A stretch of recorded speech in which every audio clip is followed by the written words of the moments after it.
मैं सिंगापुर में पला बड़ा हूं। जैसा कि आपने सुना है कि वो बहुत साफ शहर और एक बहुत ही साफ मुल्क और एक सख्त मुल्क भी है, लेकिन 9 साल की उम्र में मैं सिंगापुर की गलियों में हीरोइन और मैरिजुआना बेचा करता था अमेरिकन जीआई सिक्योरिटी की मौजूदगी में। 60 की दहाई में जब वियतनाम की जंग लगी हुई थी, तब मैं सिर्फ 9 साल का था। मेरा खानदान बहुत गरीब था और फिर एक वक्त आया जब मैं 12 साल का हो गया और अभी तक मैं हीरोइन का आदी हो चुका था। क्या आप जानते हैं कि सिंगापुर में जब आप 18 बरस के हो जाते हैं तो आपको आर्मी में डाल दिया जाता है। और फिर ऐसा हुआ और मैं भी आर्मी में गया और वहां जाकर भर्ती हो गया और मैं नशे का आदी हो चुका था। वहां जाने के बाद भी मेरा नशा चलता रहा। तकरीबन 1 साल बाद एक दिन मैं नशे में धुत था और उन्होंने मुझे पकड़ लिया और उन्होंने मेरा कोर्ट मार्शल किया और उस वक्त मैं 18 साल का था। और इसके बाद मुझे एक बदतरीन जेल में भेज दिया गया, सिंगापुर की, और इस बार मुझे 3 सालों के लिए सजा सुना दी गई थी। और 3 साल बाद मैं जेल से छूट गया, कोई तब्दीली नहीं आई। और जेल से छूटने के ठीक 1 घंटे बाद मैं ड्रग्स की तरफ फिर से लौट गया, उन्हीं गलियों में दोबारा चढ़ गया। और फिर ऐसा हुआ मैं दूसरी बार पकड़ा गया और फिर से मुझे 2 साल की सजा हो गई। फिर मैं बाहर आ गया, कोई तब्दीली नहीं आई। और तीसरी बार भी मैं मुंशियात की तरफ लौट गया। एक बात मैं आपको बताना चाहता हूं कि सिंगापुर की जेलें दूसरे मुल्कों की तरह यानी कि अमेरिका और ऑस्ट्रेलिया की तरह नहीं है, क्योंकि अमेरिका और ऑस्ट्रेलिया जेलों के कैदी उन जेलों को होटल कैलिफोर्निया कहते हैं। वहां सब कुछ मिलता है, मगर यहां कैदियों को कोई सहूलत नहीं दी जाती। ना सोने के लिए तकिया देते हैं और ना ओढ़ने के लिए चादर देते हैं। तो सिंगापुर में यह सलूक होता है कैदियों के साथ। और ये तीसरी बार मैं कैद में था और बुरी तरह से नशे में झगड़ा था, बहुत ज्यादा नशे का आदी हो चुका था। और फिर एक वक्त आया कि मैं बरी हो गया और ये तीसरी बार मैं बरी हुआ था। सच बताऊं तो मैं अभी भी नशे का आदी था। और फिर से वही गलियां। और बुरी खबर यह है, अगर आप हिसाब लगाएं तो 1 पाउंड हीरोइन तकरीबन 1 महीने में ले लेता था। आप कह सकते हैं कि 485 ग्राम 1 महीने, वो भी हीरोइन 1 महीने में। और ये सिलसिला चलता रहा। और आप अंदाजा करें कि मेरे मुल्क में सिर्फ 15 ग्राम हीरोइन बरामद होने पर सजाए मौत हो सकती है, लटका देते हैं। और फिर पहले इतवार की दोपहर के वक्त मैं गया और अपने लिए 1 पाउंड हीरोइन यानी कि 485 ग्राम लेकर, और 485 ग्राम हीरोइन 1 पाउंड मैं अपने घर लेकर आ गया। और कई घंटे तक मैं वो हीरोइन पीता रहा। और फिर पीर की सुबह आंखें खोली और सामने क्या देखता हूं कि 4 पुलिस वाले मेरे सामने खड़े हैं मेरे अपार्टमेंट में, और मेरे सामने एक पिस्टल है और तैयार है मुझे मारने के लिए। और मैंने घबरा कर कहा कि मुझे मत मारो, मैंने किसी को नहीं मारा है, तो सिर्फ ड्रग्स ही लेता हूं। चूंकि मेरा क्रिमिनल रिकॉर्ड और मेरा ड्रग्स रिकॉर्ड की वजह से उन्होंने ये कहा था कि जब तुम इस आदमी को पकड़ने के लिए जाओ शूट कर देना, नहीं तो ये तुम्हें मार देगा। और वो आए और पीछे की तरफ मेरे हाथों में हथकड़ी डाली। और उस वक्त मुझे मुकम्मल तौर पर यह एहसास हो गया कि मैं मरने जा रहा हूं, क्योंकि 485 ग्राम हीरोइन मेरे पास ही टेबल पर पड़ी। क्योंकि जब इतवार को मैं ये हीरोइन लेकर आया था तो जब मैं बैठा था उसके साथ वाले टेबल पर ही मैंने रखी हुई। और फिर अगले रोज पीर वाले दिन मैं उस कमरे में पूरी तरह से डर रहा था कि मैं बहुत जल्दी मरने वाला। मुझे ऐसा लगा ये कमरा सुकड़ रहा है, मेरे गर्दन को दबा रहा है और मैं मर चुका हूं। और आपको सुनकर यह हैरत होगी कि मैं एक बुद्धिस्ट फैमिली से ताल्लुक रखता हूं और 3 दहाइयों से हम बुद्धों की पूजा करते आए हैं। और छोटी उम्र में मुझे उन बुद्धों के मंदिर लेकर जाया जाता था और उन मंदिरों में जाकर वहां कैसे दुआ करनी है और क्या करना है मैं ये सब जानता था। और मेरी माँ भी बुद्धों की प्रशिश करती थी अपने इकलौते बेटे के लिए, जो नशे में बुरी तरह से गिरफ्तार हो चुका था। और पिछले 22 सालों में मेरी माँ बुद्धों की लगातार इबादत और पूजा करती रही है। और कई बार जब वो पूजा करके वापस आया करती थी थाईलैंड से या मलेशिया से, और भी मुल्क के कई ऐसे हिस्से हैं जहां वो पूजा करने के लिए जाती थी। और जब वो मेरे अपार्टमेंट में आती, मेरे बेड के पास खड़ी हो जाती, ये देखने आती कि उसके बुद्धा उसके बेटे के लिए क्या बेहतर कर रही है। और मेरी माँ जब कमरे में होती तो मैं अपने बेड पर बहुत ही नशे की हालत में पड़ा रहता था और वो मुझे देखकर रोती रहती, आंसू उसके चेहरे से झलकते रहते। वो रोती रोती और रोती रहती और वो नहीं जानती थी कि उसे क्या करना चाहिए। मगर ये बात वो अच्छे से जान गई थी कि उसके बुदा जो है वो काम नहीं कर रहे, उसकी दुआएं कबूल नहीं हो रही है। तो उस दिन जब मैं पुलिस की हिरासत में और हथकड़ियों में झगड़ा हुआ था और मैं समझ गया था कि मैं मरने जा रहा हूं और बहुत जल्द मरने वाला, मेरा दिल बैठा जा रहा था और मैं जोर से कुछ चिल्लाया, यीशु मेरी मदद कीजिए। और एक बार फिर मैंने इसी तरह से पुकारा, यीशु मेरी मदद करें। आप जानते हैं, और उन्होंने आसपास ढूंढना शुरू कर दिया और इधर उधर पूरी जगह को देखने लग गए। और ठीक उसी जगह साथ वाले टेबल पर जहां मैंने हीरोइन रखी थी वहां पर उसे तलाश करने लगे। पुलिस वाले इधर उधर हीरोइन तलाश कर रहे थे, लेकिन अब तक ना ही तो उन्हें हीरोइन मिली और ना ही कहीं पर नजर आई, क्योंकि हीरोइन वहां से गायब हो चुकी थी। और फिर उन्होंने मुझे पीटना शुरू कर दिया और आखिरकार वो मुझसे तंग आ चुके थे और वो मुझे पुलिस स्टेशन लेकर चले गए। और फिर जब मैं उस जगह पर चौथी बार गिरफ्तार होकर पहुंचा और इस बार मुझे 8 साल की सजा हुई मेरे बुरे रिकॉर्ड की वजह से, काफी मनहूस दिन था वो, तो उन्होंने मुझे 8 साल के लिए कैद में डाल दिया। जैसा कि आप जानते हैं कि मैं नशा करता था, 1 महीने में 1 पाउंड हीरोइन पीता था, यानी कि 485 ग्राम, और उन्होंने मुझे 6 हफ्ते के लिए तुर्की की जेल में डाल दिया।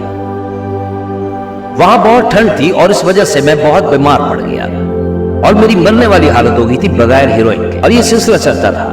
क्या आप जानते हैं कि सिंगापुर में तकरीबन कैदी को 23 घंटे और 30 मिनट के लिए जेल में रखा जाता है और आपको जेल से सिर्फ नहलाने के लिए निकाला जाता है और वो फिर से आपको कैद कर देते हैं। जानते हैं वहां कोई टीवी नहीं है, कोई न्यूज़पेपर का जरिया नहीं और कोई किताब पढ़ने के लिए नहीं। वहां सिर्फ आप हैं और आपके साथ 4 दीवारें हैं, बस।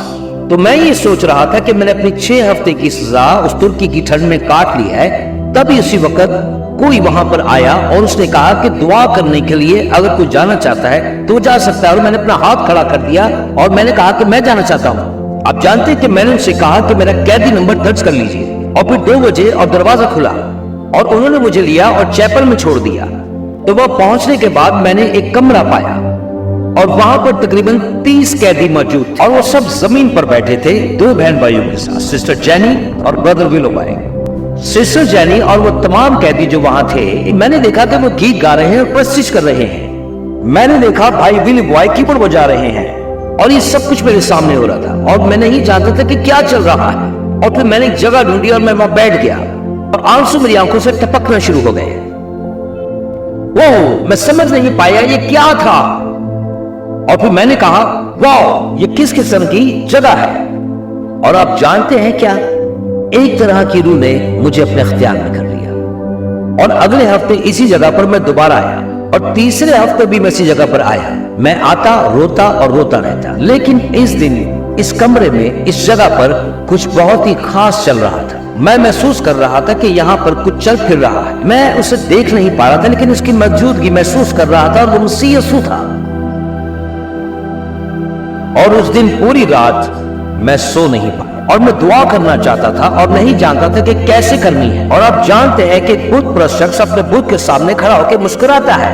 और क्या आप जानते हैं कि हमारे हाथ में एक जॉयस्टिक होती है और हम जॉयस्टिक को हिलाते हुए प्रस्तुत करते हैं, बुद्धा की इबादत करते हैं।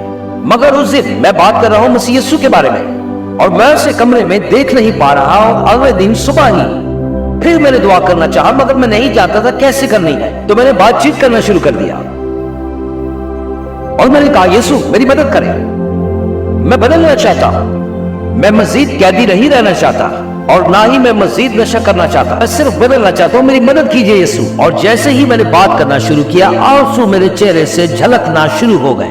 हालेलुया, मैं रोने लगा, हालेलुया। और इस तरह का सुकून मैंने अपनी कैद में कभी भी महसूस नहीं किया जो मैं आज कर रहा था। सुकून, इत्मीनान, हालेलुया।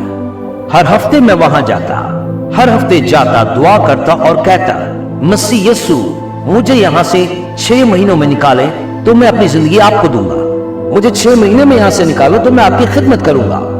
और फिर हर हफ्ते मैं बाइबल स्टडी के लिए वहां जाता, हर हफ्ते लगातार जाता बाइबल स्टडी करने के लिए। और 3 महीने के बाद, और आप सोच भी नहीं सकते कि हर हफ्ता बाइबल स्टडी करने के बावजूद ठीक 3 महीने के बाद वो आए और उन्होंने मुझे जेल से बाहर निकाला और कहा कि तुम एक नशेड़ी और खतरनाक किस्म के मुजरिम हो, हम तुम्हें कोड़े मारना चाहते हैं। और क्या आप जानते हैं कि वो कोड़े जैसा चाबुक जब घुमाते हैं और वो चाबुक तकरीबन 7 फीट लंबा होता है اور انہوں نے مجھے لے جا کر ایسے کھڑا کر دیا, میری کلائی اور لٹک نے باندھ دیا. میں پیچھے دیکھ بھی نہیں پا رہا تھا کہ پیچھے کیا چل رہا ہے, اور یہاں تک کہ میں اپنی گردن بھی گھما نہیں پا رہا تھا کہ پیچھے کیا ہو رہا ہے.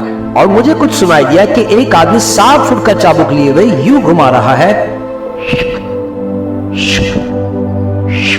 اور مجھے اس قسم کی آواز تقریباً 3 بار زور سے سنائی دی گئی.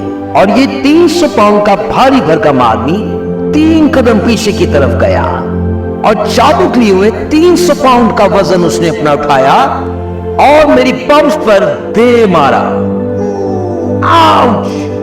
میں نے یہ سوچا یہ کیا تھا, اور میں نے ایک لمبی سانس لینے کی کوشش کی, اور اس کا دوسرا اثر بہت ہی بھیانک تھا جو کہ نیچے کی طرف تھا. میں نے نیچے کی طرف دیکھا تو میری ٹانگیں بری طرح سے کانپ رہی ہیں, اور پھر انہوں نے میری رسیاں کھولی, اور پھر مجھے واپس کیب میں ڈال دیا گیا, اور مجھے ایک بھی درد کی گولی نہیں دی گئی, پیناڈول, اور جسے ہم امریکہ میں ٹیلینول کہتے ہیں. انہوں نے بس مجھے لات مار کے قید میں ڈالا, بند کر دیا. ہاللیلویا! آپ جانتے ہیں کہ وہ اب بھی میرے ساتھ تھی, اور اس کی اگلی دوپہر کو میں پھر وہاں چیپل میں دعا کرنے کے لیے چلا گیا. ہاللیلویا! میں وہاں جاتا رہا لگاتار, اور میں نے کسی بھی رکاوٹ کو اپنے اور اس کے درمیان نہیں آنے دیا, اور میں جاتا رہا. ہاللیلویا! ہاللیلویا! 4 مہینوں کے بعد, 5 مہینوں کے بعد, اور پھر 5 مہینے اور 29ویں دن پورے ہوئے, اور ٹھیک اسی دن شام کے وقت پر, اور انہوں نے مجھے میرے کمرے سے نکالا اور مجھے سپرنٹینڈنٹ کے دفتر میں لے گئے. اور جب میں آفس میں پہنچا تو سپرنٹینڈنٹ میرا نام اور قیدی نمبر پکار کر کہنے لگا کہ کل ہم تمہیں یہاں سے آزاد کر رہے ہیں, اور میں اس کا چہرہ حیرت سے دیکھنے لگ گیا. اور میں نے کہا سر کیا آپ مجھ سے مذاق کر رہے ہیں؟ اسے واپس لے جاؤ, قید میں ڈال دو. وہ مجھ پر بھڑک اٹھا کیونکہ وہ مجھے آزاد کرنے کے بارے میں بات کر رہا ہے. اور اگلی صبح تقریباً 7 بجے انہوں نے میرا لاک اپ کھولا اور مجھ سے کہا کہ اپنی چیزیں اپنے ساتھ لے لو جو تمہاری. اور میں نے کہا سر آپ مجھے کہاں لے کر جا رہے ہیں؟ تو بولے آج کی صبح تمہیں آزاد کر رہے ہیں. میں نے کہا نہیں, میں کہیں نہیں جاؤں گا, مجھے یہاں پر ہی رہنا ہے, کیونکہ میرے دماغ میں یہ چل رہا تھا کہ یہ مجھے پنش دینے کے لیے پنشمنٹ روم میں لے کر جا رہے ہیں. بہرحال انہوں نے بڑی یقین دہانی کے ساتھ مجھے کہا کہ نہیں, ہم آپ کو آزاد کر رہے ہیں. اور میں ہچکچاتا اور تجسس سے ان کے پیچھے چلنے لگ گیا, اور سپرنٹینڈنٹ کے آفس تک جا کر پہنچا, اور اس نے میری طرف ایک کاغذ کا ٹکڑا پھینکا اور کہا کہ دستخط کرو. اور میں نے وہ کاغذ کا ٹکڑا اٹھایا اور پڑھنا شروع کیا. وہ میری رہائی کا پروانہ تھا, اور میں نے پین لیا اور فوراً دستخط کر ڈالا اور اسے واپس کر دیا. وہ کھڑا ہو گیا اور ایک ماسٹر چابی اس نے اپنی جیب سے نکالی جس سے میٹل کے 13 دروازے کھولے جاتے تھے, اور جیل کا آخری گیٹ تقریباً 25 فیٹ اونچا تھا. اور جب وہ انہوں نے کھولا اور آفیسر نے کہا خدا حافظ اور مہربانی کر کے دوبارہ مت آنا. اور جب میں نے اپنا قدم اس آخری دروازے سے باہر رکھا اور تازہ ہوا کا جھونکا میرے چہرے سے ٹکرایا, اور تب میں نے جانا وہ زندہ خدا ہے جس کی ہم عبادت کرتے ہیں. واو, کیا خدا ہے جو دعاؤں کا جواب دیتا ہے. میں نے خدا سے کہا تھا کہ مجھے 6 مہینے میں یہاں سے نکالے. واو, تو میں اس کی خدمت کروں گا. اور اگلی صبح بغیر کسی ہچکچاہٹ کے میں نے ٹیکسی لی اور سیدھا چرچ کی طرف چلا گیا. اور جب میں وہاں پہنچا تو دیکھتا ہوں کہ وہاں کوئی چرچ نہیں ہے بلکہ وہ ایک گھر ہے, اور اس گھر میں 2 مشنری رہتے ہیں, وہی 2 بہن بھائی ویلی بوائے. اور صبح کے 8 بج رہے تھے اور میں نے بیل دی, ڈنگ ڈانگ ڈنگ ڈانگ. اور بردر ویلی بوائے باہر کی طرف آئے, اور 2 دن پہلے ہی جیل میں انہوں نے مجھے بائبل سٹڈی دی تھی, اور یہ جمعرات کی صبح ہے.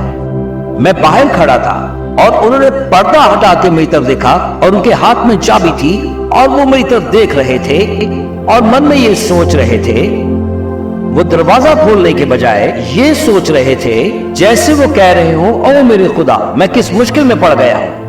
وہ سوچ رہے تھے کہ میں جیل سے بھاگ کر آ گیا ہوں اور یہاں میرے پاس مدد کے لیے آیا ہے, اور میں انہیں دیکھ رہا ہوں کہ کیا وجہ ہے کہ یہ دروازہ نہیں کھول رہے. اور حیرت سے مجھے دیکھتے رہے.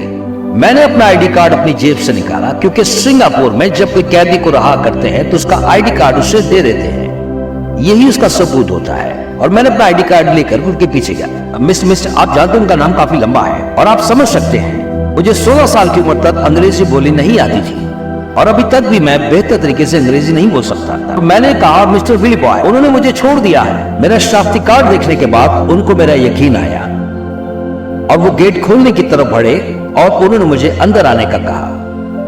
हालेलुया। और मेरे ख्याल से खुदा ही विली बॉय के रूप में था। शुक्रिया खुदा। हालेलुया। मैं सिस्टर जैनी मिलर का भी शुक्रगुजार और आज मैं खुदा का शुक्र करता हूं कि उसने मुझे चुना और अपना शागिर्द बनने का मौका दिया और मेरी मदद की और मेरे हाथों को थामा और मेरे साथ चलना शुरू किया। मैं खुदा का शुक्र करता हूं उन लोगों के लिए जिनमें बर्दाश्त है, जिनके पास एक ऐसी रूह है जो रुकती नहीं है। हालेलुया। और इस रूह को दूसरों तक पहुंचाए। हालेलुया। जो टूटे हुए हैं, जो किसी की मदद से महरूम और सड़कों पर पड़े हुए हैं, मगर उसने मुझे चुना है और आज मैं यहां आपके सामने हूं। 21 साल हो गए हैं। हालेलुया। कितना अजीम खुदा है जिसकी हम इबादत करते हैं। कितना अजीम खुदा है जिसकी हम इबादत करते हैं। हालेलुया। और शायद आज की सुबह आप ये समझ ना पाए और मैं आपको बताना चाहता हूं, जो आज मैं यहां आपको गवाही सुनाने के लिए आया हूं कि वो खुदा जिसकी हम इबादत करते हैं वो मसीह यस्सु है और वो जिंदा है। वो जिंदा है, बल्कि मरा नहीं है, वो जिंदा है। और यही वजह है कि मैं यहां पर हूं। हालेलुया।